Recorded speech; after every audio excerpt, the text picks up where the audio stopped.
ಸುಕೃತಂ ತಿಲಮಾತ್ರ ತುಲ್ಯಮೀಶ ಕ್ರಿಯತೆ ನೈವ ಮಯೈಕವತ್ಸರೇಪಿ ಅಪಿತು ಕ್ರಿಯತೆ ಸದಾ ಗಪೂಗಃ ಪ್ರತಿಯಾಮಂ ಸಕಲೇಂದ್ರಿಯೈರ್ಮುಕುಂದ.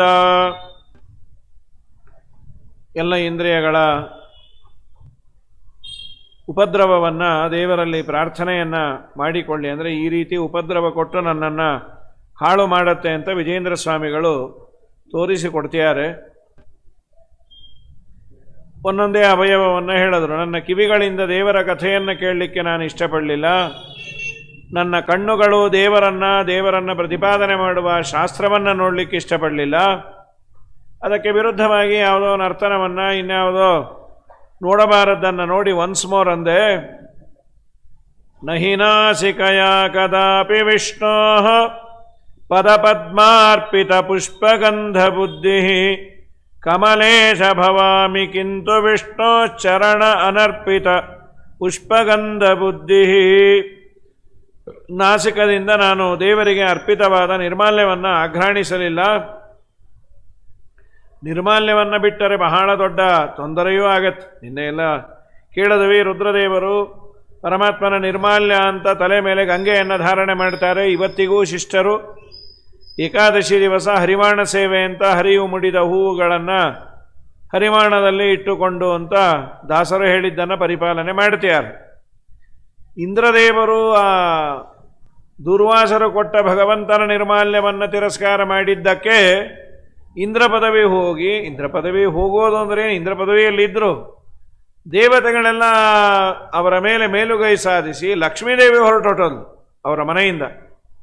ನನ್ನ ಗಂಡನಿಗೆ ಅಪಮಾನ ಆದ ಕಡೆ ನಾ ಇರೋದಿಲ್ಲ ಅಂತ. ಮತ್ತೆ ಆನಂತರದಲ್ಲಿ ಬ್ರಹ್ಮದೇವರನ್ನು ಕೇಳಿ ಸಮುದ್ರ ಮಥನ, ಇಷ್ಟೆಲ್ಲ ರಗಳೆ ಆಯಿತು. ದೇವರ ನಿರ್ಮಾಲ್ಯಕ್ಕೆ ಅಷ್ಟು ಮಹತ್ವ ಇದೆ. ಅದನ್ನು ಆಸ್ವಾದನೆ ಮಾಡೋದು, ಆಘ್ರಾಣಿಸೋದು ಬಹಳ ದೊಡ್ಡ ಪುಣ್ಯ. ಅದನ್ನು ನಾನು ಮಾಡಲಿಲ್ಲ. ಇನ್ಯಾವುದೋ ವಾಸನೆಗಳು ಮೂಗಿಗೆ ಹೊಡಿತಾ ಇರತ್ತೆ, ಬೇಕೋ ಬೇಡವೋ ಅಂತೂ ಅದು ಹೊರಗಿನ ವಾಸನೆ ತುಂಬ ಜೋರು. ಇಲ್ಲೇ ಕಾರ್ನರಲ್ಲಿ ಹೋಗ್ಬೇಕಾದ್ರೆ ಬೋಂಡ ಗಿಂಡ ಕರೀತಾ ಒಳಗೆ ಇಟ್ಟಾಗಿರತ್ತದು ವಾಸನೆ. ಹಾಗಾಗಿ ಏನು ವಾಸನೆನೇ ಅವರು ಬರಲಿ ಅಂತ ಹಾಕಿರ್ತಾರೋ, ನಮ್ಮ ಮೂಗಿಗೆ ಅದು ಅಪೇಕ್ಷಿತವೋ ಗೊತ್ತಿಲ್ಲ, ಅಂತೂ ವಾಸನೆ ಅಂತೂ ಚೆನ್ನಾಗಿ ಬರುತ್ತದು. ಆ ಥರದ ಆಂಬೋಡೆ ಮನೇಲಿ ಮಾಡಿದಾಗ ವಾಸನೆ ಬರೋದೇ ಇಲ್ಲ, ಹಾಳಾಗಿ ಹೋಗೋದು ಏನೋ ಎಂತೋ. ಹಾಗಾಗಿ ನಮ್ಮ ಇಂದ್ರಿಯಗಳೆಲ್ಲ ದೇವರಿಗೆ ಅರ್ಪಿತವಾದದ್ದನ್ನು ಆಸ್ವಾದನೆ ಮಾಡೋದರಲ್ಲಿ ಹಿಂದೆ ಬಿದ್ದಿದೆ ಅನ್ನೋದು ಮುಖ್ಯ ತಾತ್ಪರ್ಯ. ಆ ವಾಸನೆ ಬಂತು, ಈ ವಾಸನೆ ಬಂತು, ಅದು ಬೇರೆ. ಹರೇಚ್ಯುತ ಮಾಧವೇಶ ಕೃಷ್ಣ ಹರಿಗೋವಿಂದ ಮುಕುಂದ ನಾಮ ಜಾತಂ ನಹಿ ಕೀರ್ತಯತಿ ಹೆಮೆ ಕುಜಿಕ್ವ ಅಪಿತು ದುರ್ಲಿಂಗ ಭಗಾಂಕಿತಾನ್ ಕುಶಬ್ದಾನ್. ಈ ಪದ್ಯದಿಂದ ನನ್ನ ನಾಲಿಗೆ ಹರಿಯ ಸ್ಮರಣೆ ಮಾಡಲಿಲ್ಲ ಅಂತ ಹೇಳ್ತಾರೆ. ಹಿಂದಿನ ಪದ್ಯದಲ್ಲಿ ನಿರ್ಮಾಲ್ಯದ ಬಗ್ಗೆ ಹೇಳಿದ್ರು, ಆಸ್ವಾದನೆ ಮಾಡಬೇಕು ಅಂತ. ಶ್ರೀಮದಾಚಾರ್ಯರು, ಅನಂತತೀರ್ಥ ಭಗವತ್ಪಾದರು, ವಾಯುದೇವರು ಅವರು ಪೂಜೆ ಮಾಡಿದಾಗ ಎಲ್ಲ ಕಡೆ ಭಗವದ್ ರೂಪಗಳನ್ನು ಚಿಂತನೆ ಮಾಡೋದು. ನಿರ್ಮಾಲ್ಯವನ್ನು ತೆಗೆದು ಒಂದು ಮೂಲೆಯಲ್ಲಿ ಹಾಕಿದರೆ ಅಮೃತ ಸುರಿದು ಬರೋದಂತ, ಹರಿದು. ಸಾಮಾನ್ಯ ಶಿಷ್ಯರಿಗೆ ಇದು ಅಮೃತ ಅನ್ನೋ ಜ್ಞಾನ ಇರಲಿಲ್ಲ ಪಾಪ. ತುಪ್ಪದ ಬಾಟ್ಲು ಹಿಂದೆ ಏನೋ ಹಾಕಿರಬೇಕು, ತುಪ್ಪ ಚೆಲ್ಲಿರಬೇಕು ನೋಡು ಅಂದ್ರಂತ. ಆಮೇಲೆ ಹಿರಿಯರಂದರು, ಅದು ತುಪ್ಪ ಚೆಲ್ಲಿರೋದಲ್ಲಪ್ಪ ಬೆಪ್ಪ, ಅದು ಅಮೃತ.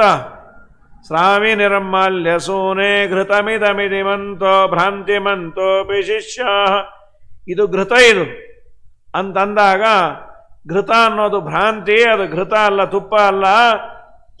ಅಮೃತಮಪಿ ನಿರೀಕ್ಷ ಸ್ರಾವಿ ನಿರ್ಮಾಲ್ಯ. ಸುಮಧ್ವಿಜಯದ 14ನೇ ಸರ್ಗದಲ್ಲಿ ಬರತ್. ನಿರ್ಮಾಲ್ಯವನ್ನು ತೆಗೆದು ಇಟ್ಟರೆ ಆ ನಿರ್ಮಾಲ್ಯದಿಂದ ಅಮೃತ ಹರಿದು ಬರ್ತಾ ಇತ್ತು ಅಂತ. ಪೂಜೆ ಮಾಡಿದವರ ತಪಸ್ಸು ಯೋಗ್ಯತೆ ಜೋರಾಗಿದ್ದರೆ ಅದೆಲ್ಲ ಸಾಧ್ಯ ಇದೆ. ಇವತ್ತು ನಾವು ನೀವು ತೆಗೆದಿಂದ ಅಮೃತ ಏನು ಬರುವುದಿಲ್ಲ. ಹಾಗಾಗಿ ಆ ನಿರ್ಮಾಲ್ಯವನ್ನು ಆಘ್ರಾಣಿಸಬೇಕು, ಅದನ್ನು ದಾಟೋದು ತುಳಿಯೋದು ಎಂದು ಮಾಡಬಾರ್ದು. ಇನ್ನು ಮುಂದಿನ ಪದ್ಯದಲ್ಲಿ ನಹರೇ ಅಚ್ಯುತ ಮಾಧವೇಶ ಕೃಷ್ಣ ಹರಿ ಗೋವಿಂದ ಮುಕುಂದ ಈ ನಾಮಗಳನ್ನು ನನ್ನ ನಾಲಿಗೆ ಉಚ್ಚಾರಣೆ ಮಾಡೋದಿಲ್ಲ. ಹೇ ನರಹರೇ ಅಚ್ಯುತ ನಾರಾಯಣ ಕೇಶವ ಗೋವಿಂದ ಅಂತ ಅನ್ಬೇಕಾಯಿತು ನಿನ್ನ ನಾಮಜಾತಂ, ನಿನ್ನ ನಾಮಗಳ ಸಮೂಹವನ್ನ. ಅಂದಿದ್ದರೆ ಸಂಸಾರ ಬಂಧನದ ಬಿಡುಗಡೆ ಆಗಿರೋದು. ಮಾತು ಮಾತಿಗೆ ಅದನ್ನು ಸೇರಿಸಿ ಅಂತಾರೆ. ಜಲಜಾನಾಭನ ನಾಮವು ಈ ಜಗಕ್ಕೆಲ್ಲ ಜನನ ಮರಣ ಹರವು, ಸುಲಭವೆಂದೆನಲಾಗಿ ಸುಖಕ್ಕೆ ಕಾರಣವಿದು, ಬಲ್ಲಿದ ಪಾಪಂಗಳ ಪರಿಹರಿಸುವುದೆಂದು ತಿಳಿದು ತಿಳಿಯದಿಯರೇ. ಹೇ ಜಿಹ್ವೆ ಮಾಧವ ಎನಬಾರದೆ, ಮಾತು ಮಾತಿಗೆ ಕೇಶವ ನಾರಾಯಣ ಮಾಧವ ಎನಬಾರದೆ. ಪ್ರಾತಃ ಕಾಲದೊಳೆದ್ದು ಪಾರ್ಥ ಸಾರಥಿಯನು ಪ್ರೀತಿಲಿ ನೆನೆದರೆ ಪ್ರೀತನಾಗುವ ಹರಿ. ಮಾತು ಮಾತಿಗೆ ಕೇಶವ. ಮಾತು ಮಾತಿಗೆ ಅಂದರೆ ಮಾತನ್ನು ಆಡಬೇಕಾದ್ರೆ ಗೊತ್ತಿಲ್ಲದೆ ನಮ್ಮ ಅಭ್ಯಾಸಗಳು ಬೇರೆ ಬೇರೆ ಆಗಿರುತ್ತೆ.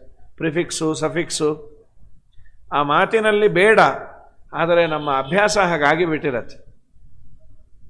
ಕೆಲಸಕ್ಕೆ ಬಾರದೇ ಇರೋದನ್ನು ಸೇರಿಸ್ತಾ ಇರ್ತೀವಿ, ಹೇಳೋ ನಾವು ಸೇರಿಸ್ತಾ ಇರ್ತೀವಿ. ಅದು ನಮಗೆ ಯಾರಾದರೂ ಹೇಳಿದ್ರೆ ತಿದ್ಕೊಳ್ಬೋದು, ತಿದ್ಕೊಳ್ಳೋದು ಕಷ್ಟವೇ, ಅಭ್ಯಾಸ ಆಗಿಬಿಟ್ಟಿರೋ. ಸುಮ್ಮನೆ ನೀವೆಲ್ಲಿಂದ ಬಂದರೆ ಅಯ್ಯೋ ಅಪ್ಪ, ಈ ಅಯ್ಯೋ ಅಪ್ಪ ಬೇಕಾಗಿಲ್ಲ. ಎಲ್ಲಿಂದ ಬಂದರೆ ಇಷ್ಟು ಹೇಳಿದ್ರೆ ಸಾಕು. ಅವ್ರು ಶ್ರೀ ಗುರುಭ್ಯೋ ನಮಃ ಹರಿ ಓಂ ಇದ್ದಾಗಲ್ಲ ಅಯ್ಯೋ ಅಪ್ಪ. ಈ ಒಬ್ಬೊಬ್ಬರಿಗೆ ಒಂದೊಂದು ಏನೇನೇನೇನೋ ಇಲ್ಲದ ಸಲ್ಲದ ಹಿಂದೆ ಮುಂದೆ ಸೇರಿಸೋದನ್ನು ಬಿಟ್ಟು ನಾರಾಯಣ ಕೃಷ್ಣ ಗೋವಿಂದ ಅನ್ನು ನೃಹರೇ ಅಚ್ಯುತ ಮಾಧವ ಈಶಾ ಕೃಷ್ಣ ಹರಿ ಗೋವಿಂದ ಮುಕುಂದ ಈ ನಾಮಗಳ ಜಾತ ಸಮೂಹವನ್ನು ನಹಿ ಕೀರ್ತಯತಿ, ನನ್ನ ನಾಲಿಗೆ ಅದನ್ನು ಕೀರ್ತನೆ ಮಾಡೋದಿಲ್ಲ. ಅಷ್ಟನ್ನು ಮಾಡಿದರೆ ಬಹಳ ಪುಣ್ಯ ಇದೆ ಅಂತ. ಯಮಗೀತೆ ಅಂತ ಒಂದೆರಡು ಪದ್ಯಗಳು ಇದ್ದಾವೆ. ಯಮಗೀತೆ ಅನ್ನೋದು ವಿಷ್ಣು ಪುರಾಣದಲ್ಲಿ ಬರೋದು. ಯಮಗೀತೆ ಅಂತ ಟೈಟಲ್ ಕೊಟ್ಟಿದ್ದಾರೆ. ಯಮಗೀತೆ ಅಂದರೆ ಯಮನ ಮೇಲಿರುವ ಗೀತೆ ಅಲ್ಲ, ಯಮ ಹೇಳಿದ ಗೀತೆ. ಯಮಧರ್ಮರಾಜ ನಮ್ಮ ಮನೆಗೆ ಯಾರನ್ನ ಕರ್ಕೊಂಬರಬಾರದು ಅನ್ನೋದಕ್ಕೆ ಹೇಳಿದ ಗೀತೆಗೆ ಯಮಗೀತೆ ಅಂತ ಕರೀತಾರೆ. ಒಂದೆರಡು ಮೂರು ಪದ್ಯಗಳನ್ನು ಅಲ್ಲಿ ಹೇಳಿದ್ದಾರೆ. ಅದನ್ನು ವೇದವ್ಯಾಸ ದೇವರು ಗರುಡ ಪುರಾಣದಲ್ಲೂ ಹೇಳಿದ್ದಾರೆ. ಪುಣ್ಯಕ್ಕೆ ಆ ಒಂದು ಪದ್ಯ ಯಾವುದೋ ಸಿನಿಮಾದಲ್ಲಿ ಹಾಡಿಬಿಟ್ಟಾರೆ, ಆದ್ದರಿಂದ ತುಂಬ ಜನದ ಬಾಯಲ್ಲಿ ಅದು ಬರುತ್ತೆ. ಸಿನಿಮಾ ಹಾಡು ಅಂದರೆ ಅದು ಶ್ಲೋಕ ಆದರೂ ನೀವೇನೇ ತೋರಿಸೋದಾದರೂ ಸಿನಿಮಾದಲ್ಲಿ ತೋರಿಸ್ರೆ ನಾವು ಹಾಡ್ತೀವಿ ಅಂತ. ಇನ್ನು ವಿಷ್ಣು ಸಹಸ್ರನಾಮ ಸಿನಿಮಾದಲ್ಲಿ ತೋರಿಸ್ಬೇಕು. ಹಾಗಾಗಿ ಯಮಧರ್ಮರಾಜ ಅಂತಾನೆ ಅದೇ ಹರಿಸ್ಮರಣೆಯನ್ನು ಮಾಡಿ ಅಂತ ಹೇಳಿದ್ದಾರೆ. ಸಾಯುವ ವ್ಯಕ್ತಿ ಹರಿಸ್ಮರಣೆಯನ್ನು ಮಾಡಬೇಕು. ಸಾಯುವ ವ್ಯಕ್ತಿಗೆ ಹರಿಸ್ಮರಣೆ ಮಾಡಲಿಕ್ಕಾಗಲ್ಲ ಅಂತಾದರೆ ಅವನ ಹತ್ತಿರ ಹೋಗಿ ಹರಿಯ ಸ್ಮರಣೆಯನ್ನು ಯಾರಿಗೆ ಶಕ್ತಿ ಇದೆ ಅವರು ಮಾಡಬೇಕು. ನಿಜವಾಗಲೂ ಅವರೇ ಬಂಧುಗಳು ಅಂತ ವೇದವ್ಯಾಸ ದೇವರು ಅನ್ನೋದು. ಸಾಯುವ ವ್ಯಕ್ತಿಯ ಕಿವಿಯಲ್ಲಿ ನಾರಾಯಣ ಕೃಷ್ಣ ಗೋವಿಂದ ಅಂಥೇಳಿ ಬರಬೇಕಂತ. ಹಿಂದೆಲ್ಲ ಹೇಳೋರು ಈ ಥರದ್ದೆಲ್ಲ ಏನು ಆಗತ್ತೆ ಇರಲಿಲ್ಲ. ಬೋಲ್ಡಾಗಿರೋರು ಏನು ಹರಿಸ್ಮರಣೆ ಮಾಡಿದೆಯೋ ಇಲ್ಲೋ ನಿಮ್ಮ ಅಪ್ಪನ ಮುಂದೆ ನಾ ಅಂತೂ ಮಾಡಿ ಬಂದೆ ಅಂತ.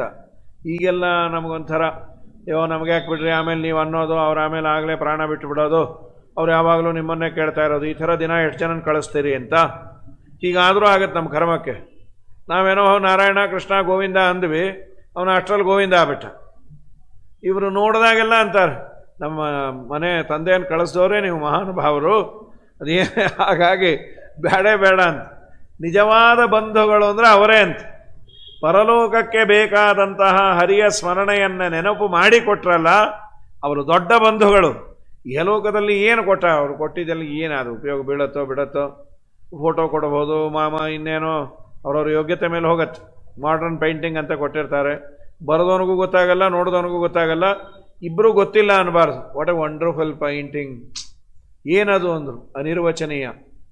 ಅದನ್ನು ನಿರ್ವಚನ ಮಾಡಲಿಕ್ಕೆ ಆಗ್ತಾಯಿಲ್ಲ, ಅಷ್ಟು ಚೆನ್ನಾಗಿದೆ ಅದು ಅಂತ ಇವನು ಅನ್ನಬೇಕು. ನೋಡಿದವರು ವಂಡರ್ಫುಲ್, ಇದು ತುಂಬ ಚೆನ್ನಾಗಿದೆ, ಏನು ಅಂತ ಹೇಳಲಿಕ್ಕಾಗಬಾರ್ದು ಅಂತ. ಇವೆಲ್ಲ ಅಲ್ಲ, ಭಗವಂತನ ಸ್ಮರಣೆ ಬರುವಂತೆ, ಭಗವಂತನ ಚಿಂತನೆ ಬರುವಂತೆ ಯಾರು ಸಾಯೋ ಕಾಲದಲ್ಲಿ ಮಾಡ್ತಾರೆ ಅವರು ಬಂಧುಗಳು ಅಂತ. ಅಲ್ಲಿ ಹೇಳ್ತಾರೆ ಯಾವುದನ್ನು ಹೇಳಬೇಕು, ಯಾವ ನಾಮ. ಮತ್ಸ್ಯಕೂರ್ಮ ವರಾಹಚ್ಚ ಈ 10 ನಾಮಗಳನ್ನು ಒಂದು ವೇದವ್ಯಾಸ ದೇವರು ಹೇಳೋದು. ಯಮಗೀತೆಯಲ್ಲಿ ಹೇಳೋದು ಅಚ್ಯುತಂ ಕೇಶವಂ ರಾಮನಾರಾಯಣಂ ಕೃಷ್ಣ ದಾಮೋದರಂ ಜಾನಕೀ ವಲ್ಲಭಂ. ಈ ಮಾತುಗಳು ಇದು ಸ್ವಲ್ಪ ಒಂದು ನಾಮ ಈ ಕಡೆ ಆ ಕಡೆ ಆಗತ್ತೆ ಕೆಲವು ಪುಸ್ತಕಗಳಲ್ಲಿ. ಅಂತೂ ಅಚ್ಯುತಂ ಕೇಶವಂ ರಾಮನಾರಾಯಣಂ ಕೃಷ್ಣ ದಾಮೋದರಂ, ಇದನ್ನ ನೀನು ಸ್ಮರಣೆ ಮಾಡು. ಅದರಲ್ಲಿ ಮೊದಲು ಹೇಳಿದ್ದೆ ಅಚ್ಯುತ.